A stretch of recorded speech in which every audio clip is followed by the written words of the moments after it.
सुप्रभात विद्यार्थियों। मैं अमित कुमार सिंगल, टीजीटी हिंदी, केंद्रीय विद्यालय दिरांग। आज हम कक्षा 8 में परीक्षा की दृष्टि से महत्वपूर्ण टॉपिक अनुच्छेद लेखन के बारे में पढ़ेंगे। अनुच्छेद लेखन आता है 5 नंबर का। तो एक प्रश्न आता है तो इसका उत्तर देना होता है। विद्यार्थी इसको कई बार छोड़ देते हैं। तो अनुच्छेद कहते किसे हैं? आर्टिकल, जिसे इंग्लिश में कहते हैं। किसी एक वाक्य, सूक्ति या काव्य पंक्ति के विषय में 7-8 पंक्तियां लिखना अनुच्छेद लेखन कहलाता है। एक अनुच्छेद में एक विचार या भाव का ही विस्तार किया जाता है।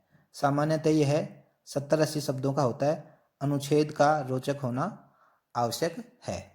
जैसे अनुच्छेद लेखन में कोई भी टॉपिक हो सकता है। परिश्रम का महत्व, वर्षा ऋतु, सुबह की भ्रमण, या चांदनी रात, या जब मैं बिना टिकट के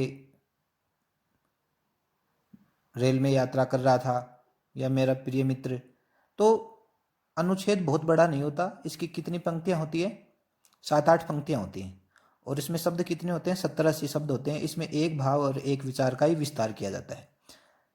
तो देखिए, अनुच्छेद लेखन की परिभाषा है, अनुच्छेद लेखन के बारे में जानकारी। और अनुच्छेद लेखन, अनुच्छेद कैसे लिखते हैं, इसका एक ये उदाहरण भी हमने लिखा है कि अनुच्छेद ऐसे लिखा जाता है। इसको हम पढ़ेंगे आगे।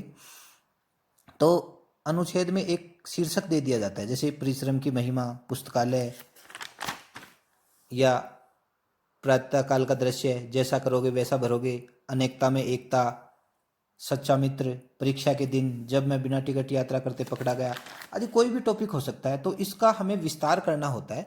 और विस्तार बहुत बड़ा नहीं करना होता कि 2-3 पेजों में नहीं करना होता। लगभग 60-70 शब्द, 70-80 शब्दों में 7-8 लाइनों में वो करना होता है।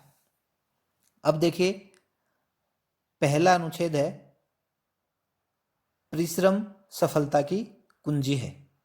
परिश्रम क्या है? सफलता की कुंजी है।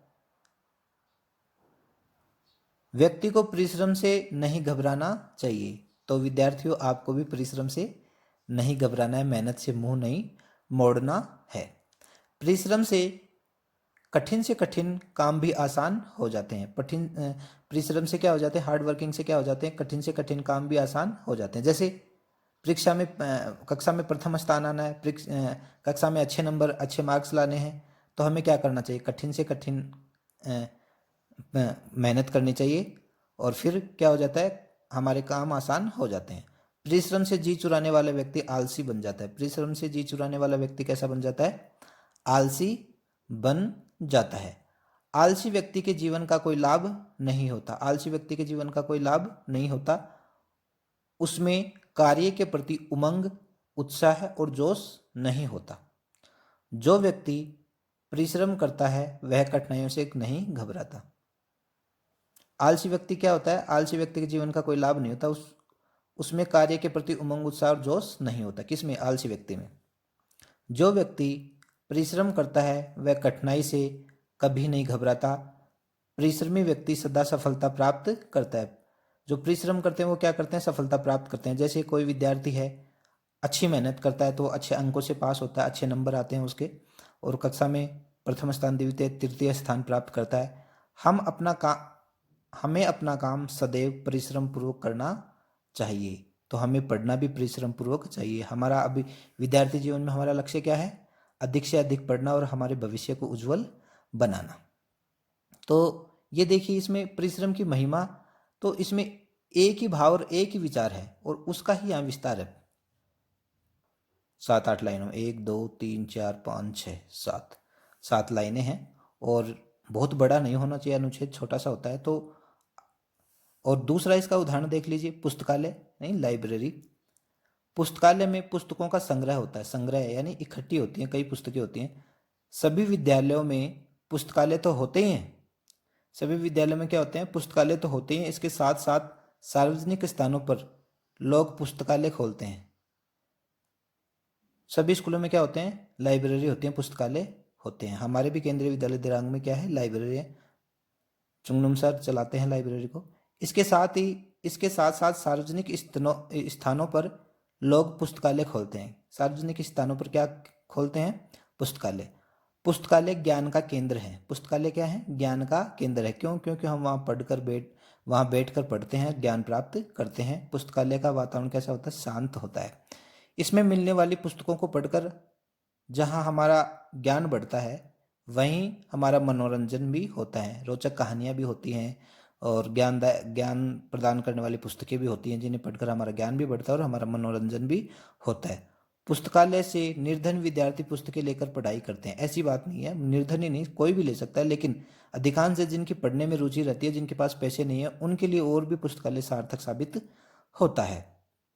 पुस्तकालय के अपने कुछ नियम होते हैं, हमें उनका पालन करना चाहिए। पुस्तकालय के क्या नियम होते हैं? हमें एक तो शांत रहना चाहिए, किसी प्रकार का शोर शराबा नहीं करना चाहिए, पुस्तकालय के नियमों के अनुसार उसमें हमें पढ़ाई करनी चाहिए, पुस्तकालय में शांति बनाए रखनी चाहिए, हमें मोबाइल फ़ोन का प्रयोग नहीं करना चाहिए, मोबाइल की रिंग है, जो घंटी है, उसको हमें ऑफ कर देना चाहिए, ज़्यादा ज़ोर ज़ोर से नहीं बोलना चाहिए, हड़बड़ाहट नहीं करना चाहिए और गंदगी नहीं फैलानी चाहिए और आते जाते किसी को डिस्टर्ब नहीं करना चाहिए। तो ये पुस्तकालय के नियम हैं। तो विद्यार्थियों, अनुच्छेद लेखन के ये 2 उदाहरण आपके सामने प्रस्तुत हैं और शेष उदाहरण हम अगले वीडियो में पढ़ेंगे। आज के अनुच्छेद लेखन पढ़ाने का उद्देश्य इतना ही था कि अनुच्छेद होता क्या है और अनुच्छेद कैसे लिखा जाता है और अनुच्छेद की विषय वस्तु क्या है, कैसे भाव विचार होते हैं, उसमें कितने शब्द होते हैं, कितनी पंक्तियाँ होती हैं, कितना बड़ा लिखा जाता है, कैसे लिखा जाता है, ये समझाना इसका उद्देश्य था। तो आप इस वीडियो को बार बार देखेंगे और अनुच्छेद लेखन को अब की बार हमें गलत नहीं करना है और हमें बहुत अच्छे मार्क्स लाने हैं। नमस्कार।